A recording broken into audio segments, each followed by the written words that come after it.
Ladies and gentlemen, this is why you do not jump the gun in geopolitics. Everybody wanted instant fireworks. Everybody wanted the dramatic headline. But what President Trump did here was slower, colder, and a lot more effective. First, the U.S. started choking off Iran's oil money. Then the Navy started turning ships around. Then buyers started getting nervous. Then the world started rerouting energy around Hormuz. And now suddenly Iran is the one floating proposals talking about safe passage. The conversation about talks is back on the table. And so none of this was random. This is what pressure does. This is what leverage does. And this is exactly what it looks like when you put a regime in a box without needing to flatten the whole board. And so we got a lot to break down, and so stay tuned. As always, if you do enjoy the content, smash that thumbs up button. That's the best way to let me know, and subscribe to stay locked in with all of the future videos. Let's get right into it. U.S. blockade on Iranian ports is now in day 3, and so far it appears to be working and according to plan.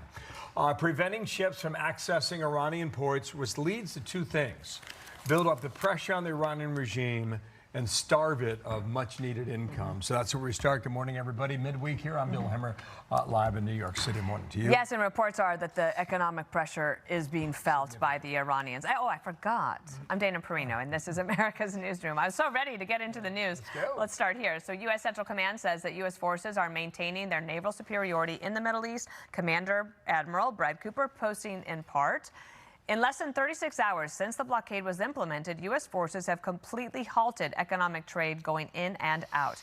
And the numbers spell out the impact, with estimates that the blockade could cost the regime $435 million every day. When you are dealing with a regime like Iran, this is not about social media impatience.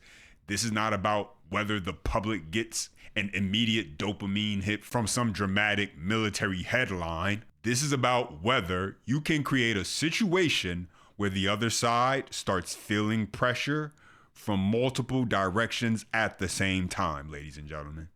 And so let's talk about how this blockade is harming the Iranian regime in more ways than one. One being the economic impact that it's having.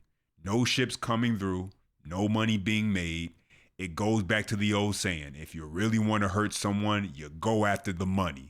Sure, the war had its wins with wiping out Iranian leadership, but what President Trump is doing now is decimating them from the inside. And so let's check this out. Full news on inflation and currency valuation. Here's more from the researcher who did all of the analysis that I've been keeping up with. They have probably around 13 to 16 days enough storage for oil, to store oil that they can't export. When they run out of storage, then they're going to have to drop oil extraction. Dropping oil extraction is going to cause not just damage to their oil exportation or extraction volume in the long run, but it's also going to lead to unemployment rate increasing. It's the heart of Iran's economy. It accounts for 70-80% of Iran's revenue that it uses to run the government operations. Oh, they're feeling it. The Wall Street Journal editorial board calls the blockade a, quote, crisis. And so, ladies and gentlemen, I want to share this with you because this is amazing. This is really amazing to listen to. This is the power of the U.S. Navy flexing its power and will to make sure that the blockade is upheld. And so take a listen to the audio of the Navy commanding ships to turn around. And that's just what they did. Take a listen. The U.S. has announced a formal blockade of Iranian ports and coastal areas. This is a legal action. All vessels are advised to immediately return to port if leaving and discontinue transit to Iran if that is your next port of call. Do not attempt to breach the blockade. Vessels will be boarded for interdiction and seizure transiting to or from an Iranian port. Turn around and prepare to be boarded. If you do not comply with this blockade, we will use force. The whole of the United States Navy is ready to force compliance. And this is what that looks like, ladies and gentlemen. 8 Iranian oil tankers crossing the Strait of Hormuz, bound for China, were detained by the U.S. Navy and forced to turn back from the Arabian Sea. And so now the world is adjusting to the fact that if the United States wants to squeeze Iranian maritime trade at the most important choke point in global energy, it has the power to do it. And so the ceasefire proved to be a smart move because it stops the bad public press, for the most part, with troops' deaths and the media and Democrats being able to use that against the president.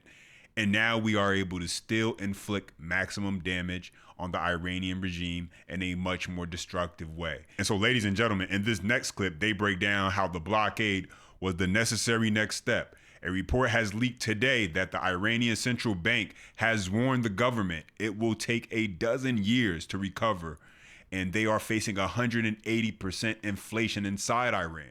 Check it out. I think the blockade was the necessary next step. It's ordered in sequence.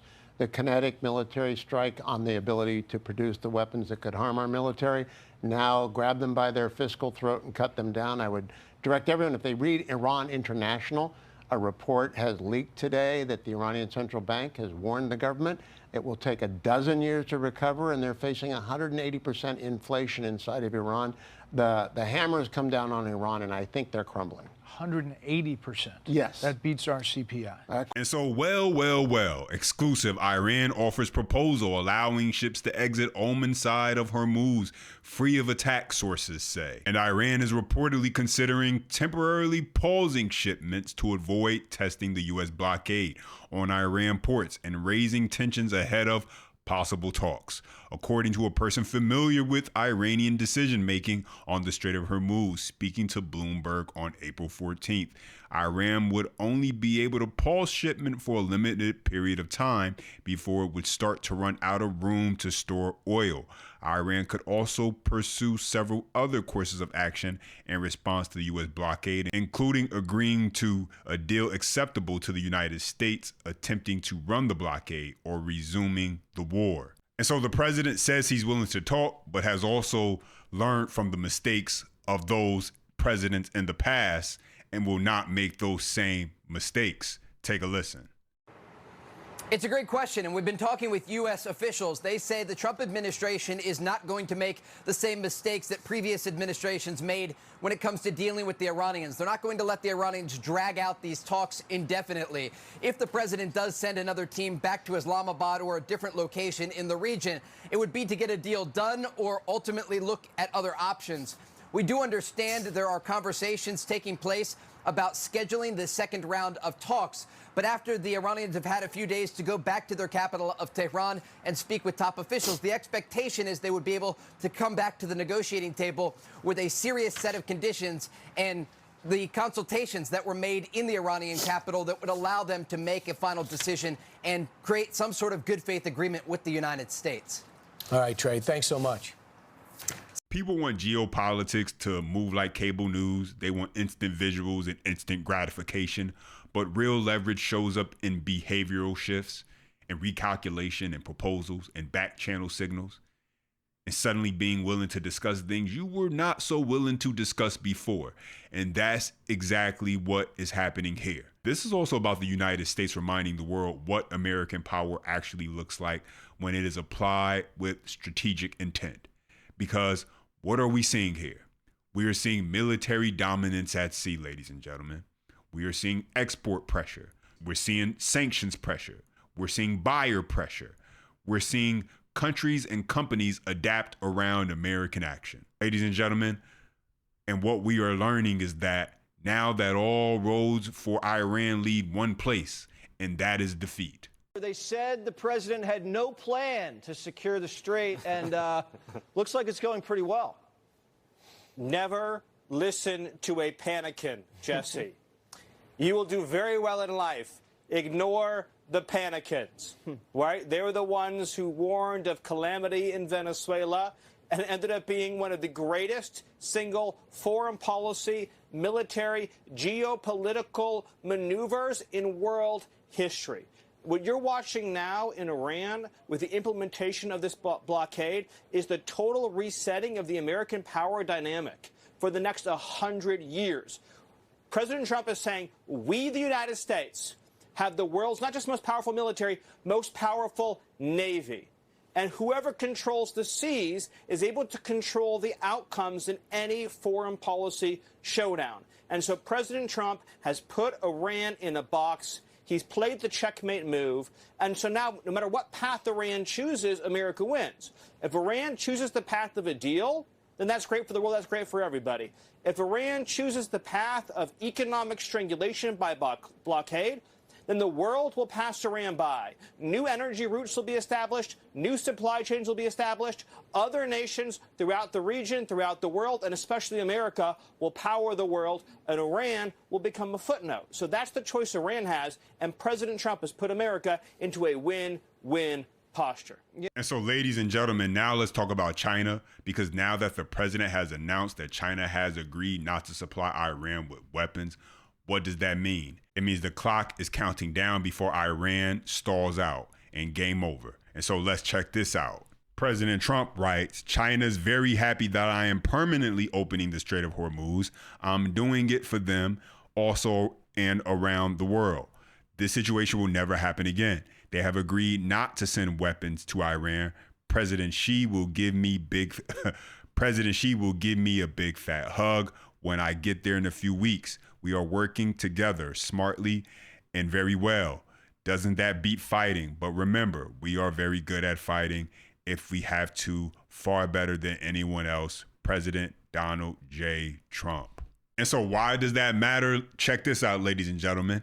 Exclusive reporting from the Financial Times that Iran used a Chinese spy satellite to target U.S. bases in the Middle East last month. The IRGC obtained access to the Chinese satellite shortly after its launch in late 2024 and apparently tasked it with monitoring U.S. military sites before and after drone and missile strikes on the U.S. bases. Fox has confirmed exclusive reporting from the Financial Times that Iran used a Chinese spy satellite to target U.S. bases in the Middle East last month. The IRGC obtained access to the Chinese satellite shortly after its launch in late 2024 and apparently tasked it with monitoring U.S. military sites before and after drone and missile strikes on the U.S. bases. Brett. All right, Jennifer, thank you.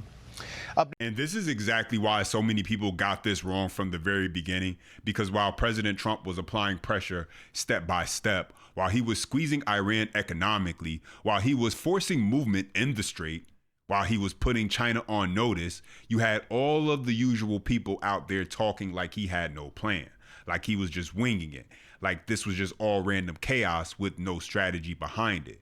But now look at the board.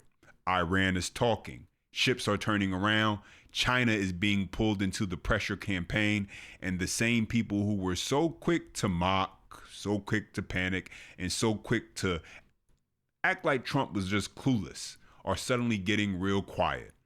And let's be honest, ladies and gentlemen, a lot of these people did not want this to work in the first place. That is the part nobody wants to say out loud. A lot of these people were so blinded with their hatred for President Trump that they were rooting against the United States just so they could say he failed. They wanted America to look weak if it meant Trump looked bad. They wanted this to blow up if it gave them a political talking point. That's how sick some of these people have become. Because if your hatred for one man has gotten so deep that you are rooting against American strength, rooting against American leverage, and rooting against an outcome that puts your enemies in a weaker position, that says a whole lot more about you than it does about the president. And now what are we seeing? We are seeing that this was not random. This was not reckless. This was not the president just throwing things at the wall and hoping something stuck. This was pressure, strategic pressure, the kind of pressure that does not always look flashy in the moment, but over time starts closing every door. That is why I keep saying you cannot jump the gun with geopolitics.